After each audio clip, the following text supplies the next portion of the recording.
distinguished judges, and all other audience who's watching this video. My name is Ivana Tricia, and I'm from Kalam Kudus Senior High School. Today I'm going to be telling a story about Nai Manggalit.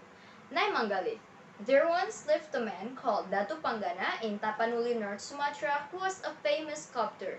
He was known for his creations, which were not only as smooth as jade, but also inexplicably lifelike, exemplifying a rare and poignant realism. The quality of his works were incomparable. It was no wonder why most people in the village came to him whenever a unique work of art was needed. One day, Datu Panggana decided that he wanted to carve something to put in front of his house, so he went to the forest to find the proper material. After a long while, he found a tree, the branches and leaves of which were shaped like dancing women, so he brought it home and began working. He took out his tools, then carved and sculpted the chosen material with an excitement only true passion can bring forth.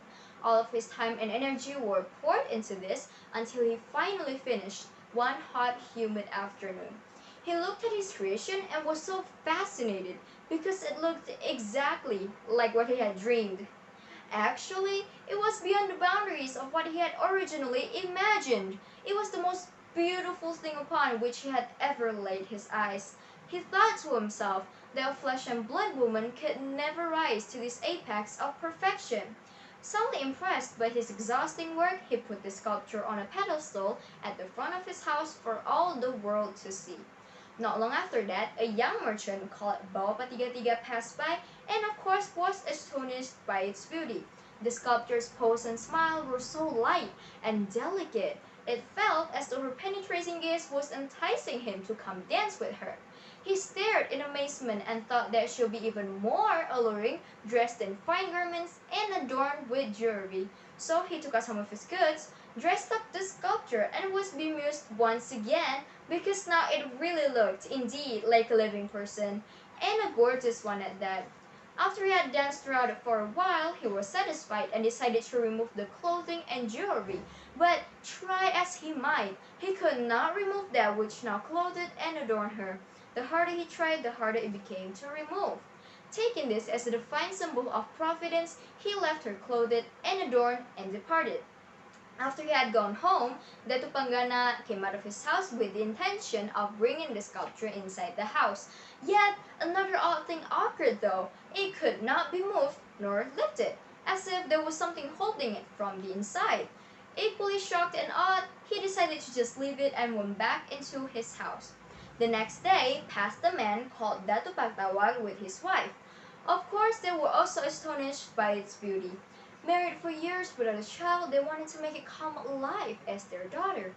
They knelt and prayed to the gods, and in the blink of an eye, the sculpture was enveloped with a white, glittering light. After the light had begun to fade, a fabulously gorgeous living woman was kneeling before them. They pulled her up into a loving embrace and named her Nai Manggalit. News about the sculpture, which turned into a pretty living woman, began to spread until many people in the village came to see it themselves, including Datu Panggana and Bawa Patiga. They rushed to Datu Pagtawar's house and were humbled to see that the rumor of her sudden animation were true. Datu Panggana felt unhappy, jealous, and protested. She was my sculpture I forged with my own hands before she transformed into this living person. She should come with me, being my creation after all. However, Bawa Patiga joined the argument and said, I was the one who gave her all of this clothing and jewelry. These things belong to me, so she should come with me. Datu Pagtawag flatly refused and said, it is true that Naimangali was a sculpture before and these things belong to you. However, I'm the one who made her come to life. Without me, she wouldn't be a living person right now. I also consider her to be my own daughter, so no one should take her away from me. The arguments began to get heated and the three of them could not reach an amicable truce. They all felt as though they had an inalienable right to keep Naimangali for themselves. After they had bickered for a while, they finally realized that would never lead into any conclusion, so they agreed to report it to Aji Bahir, the village elder. Ajibahir was known as a wise person. His opinions were always acceptable in the crowd. So, after Ajibahir had listened with focused intent about this particular complaint, he came to three conclusions. One, because Dato Pagtawar and his wife were the ones who prayed to the gods and brought Naimangali to life, it is reasonable to accept them as her parents. Two, because Datu Panggana was the one who sculpted and made Naimangali, it is only reasonable to appoint him as her uncle. And three, because Boba Tiga Tiga was the one who gave her all of this clothing and jewelry, and with consideration of his youthful age, he should be her brother. After he had finished, the three of them were relieved and satisfied with his decisions and also agreed to live as one peaceful family with Naimangali.